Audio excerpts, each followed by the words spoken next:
Hello film fans and welcome to this episode of the Sherlockian. Now, has anyone ever told you the war is a bit like a game of chess? You know, it's between two grandmasters of strategy and they sit in locked contemplation as they decide what moves are going to perform and then they carry them out and then one side wins at the end, and it's all down to the strategy and daring do of one individual. Well, in reality, of course, war isn't really like that. I mean, if it was, then chess would be played under, high stress circumstances. Someone would yell, "You've got 2 seconds to move that rook!" Or every so often, someone would jump on top of you just as you're about to move your bishop and go, "Get down!" But, of course, there are some similarities. I mean, it's why modern generals and military staff colleges carry out things like wargaming, because it's a similar kind of thing and does, to some extent, recreate, the stresses and the dangers of combat, if you like, in a sort of safe environment. It's a good practice for generals. And this is what one of my favourite documentaries, Generals at War, sets out to do. And so for this anniversary of D-Day, I'm going to look at this documentary in more detail because I really like it. So why do I like it so much? Well, I think it's because it mixes academia and sort of fun, basically. It's a kind of good mix between your sort of ordinary sort of popular history and your high-class academia.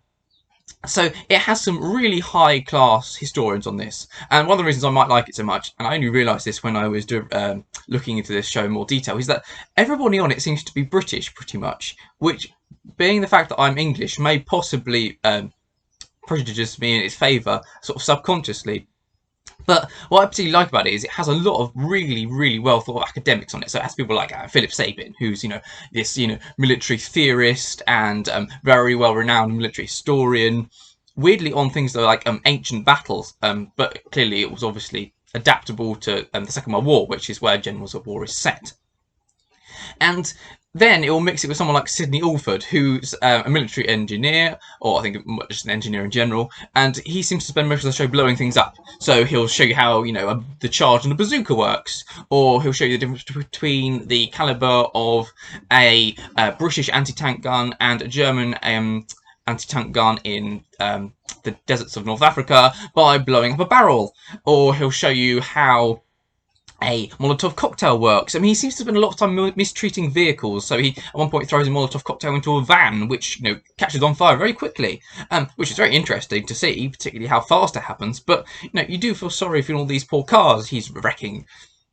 But anyway, I digress. I like this kind of mix between the two. So you get some sort of high-class sort of academia of these people sort of delving into the minds of these various generals. And then you get someone go, well, that's enough of that. Let's show you how this machine gun works. It's kind of quite clever, and it's very good of National Geographic who made this. It kind of mixes the two up, so you don't get too bored. It's not too much of one or the other. So, which generals are they looking at, and which battles? Well, as I mentioned, it's all set in the Second World War, so it's most of the battles you've heard of, so it's things like the Battle of Singapore, the Battle of Kursk, largest tank battle ever, of course, Battle of Stalingrad, Battle of El Alamein in the deserts of North Africa, Stalingrad, and the Battle of the Bulge. Your standard kinds of stuff. Oh, and there was the Battle of Midway as well, which is, of course, in the Pacific Ocean. So they're not particularly unusual battles. I think when I watched it for the first time, the only one I wasn't that familiar with was Singapore. I mean, all I knew was that the British lost. Oh, incidentally, this is another thing. There is a bit of a pro-Allied bias in these shows. And I'm not sure why that is. I mean, it might be the fact that simply the American army doesn't lose very often, which is perfectly plausible, or that they're sort of worried that an American audience won't like it. I mean, I can't see why. I'm sure Americans are intelligent enough to realise that, their army isn't invincible. I mean, they're not idiots, but nevertheless, I do like the fact that the Axis do win at one point, even if the fact that the only time they win is actually against the British. Though, to be fair, the British did lose a little bit more in the Second World War than the Americans did, so it was probably easier to find a battle where they lost than it was for the Americans. But anyway, the other thing I like is that the especially almost call it reenactment. It's not exactly reenactment because none of the generals in it actually speak. It's sort of, they have these frequent scenes where it's sort of the two generals face each other over kind of like a planning table, and they sort of move models around using CGI to sort of show troop formations and stuff.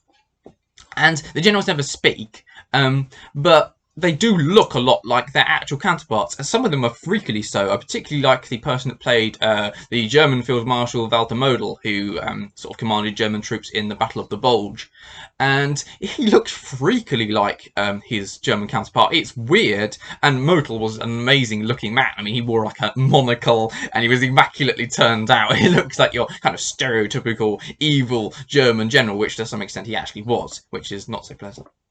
But it is amazing. I mean, and it does bring it more to life. And the other thing I like about it is it digs into their psyches quite a lot. So, for example, to take Walter Model as an example, this is a man who's kind of conflicted. So he knows in his heart that the Battle of the Bulge, the strategy that Hitler's created, is flawed.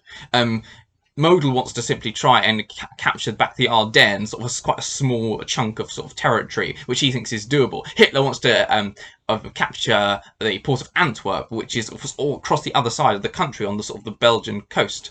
And, Model knows really that they don't really have enough fuel to do that. And even if they do, split the British and the American armies in half by some miracle, they don't have enough men to sort of garrison this sort of really tiny channel, and they'll just counterattack and they'll be cut in half again. And he knows it doesn't work, but the weird thing is he carries it out anyway because he's a Prussian general and he sort of thinks, oh, I must follow orders, which seems really weird, but it kind of helps you get into the mind of sort of a person that would act like that. And even though he's not a particularly pleasant man, you can almost sympathise with his, his experience and his plight. So that's really interesting.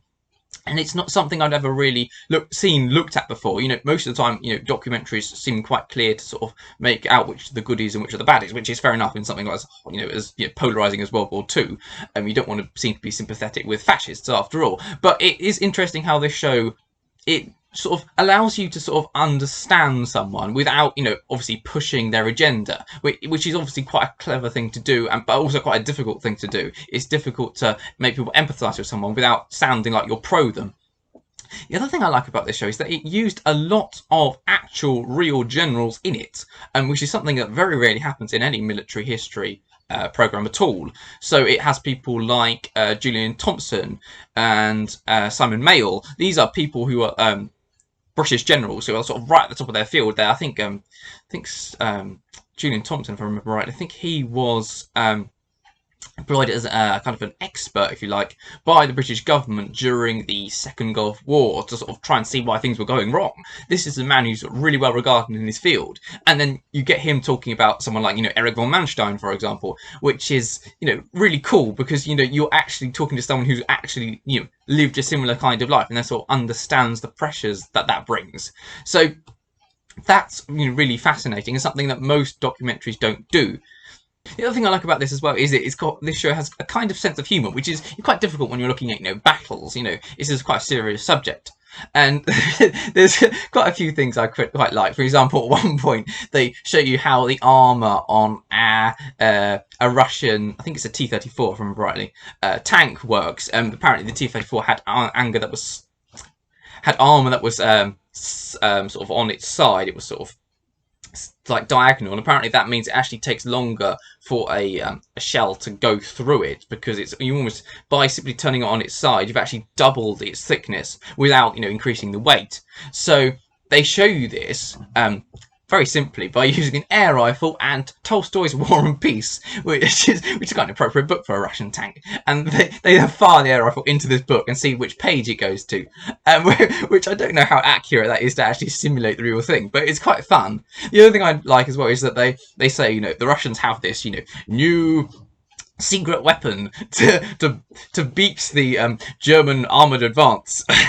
And then you see this, this tank approaching the camera and you think, oh wow, and then it cuts back and it's like a model, it's like it's like a remote control one, and then they show you how Russians would dig trenches, so when the tanks go into them they then can't reverse back out again, and the tanks get stuck and then can be blown up more easily by the troops defending these sort of defensible areas.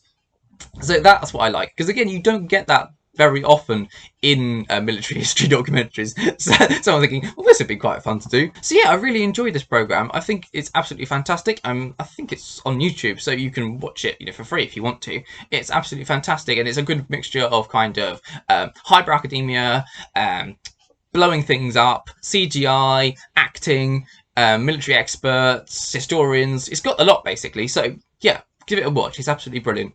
Anyway, that was the Sherlockian. Thanks very much for watching, film fans, and I'll see you in the next one. Goodbye.